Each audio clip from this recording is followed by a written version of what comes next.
सर्वसामान्यांचा बुलंद आवाज आणि हक्काचे व्यासपीठ उदय वार्ता न्यूज चॅनलच्या वर्धापन दिनानिमित्त हार्दिक शुभेच्छा।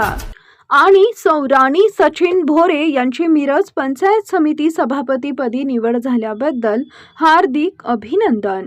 शुभेच्छुक माजी राज्य आदर्श सरपंच माननीय श्री तानाजी अप्पा पाटील सलगरे गावच्या लोकनियुक्त सरपंच, माजी जिल्हा परिषद सदस्य आणि माजी सभापती पंचायत समिती मिरज जयश्रीताई तानाजीराव पाटील, तसेच सर्व सदस्य कर्मचारी वर्ग व ग्रामस्थ सलगरे, तालुका मिरज, जिल्हा सांगली।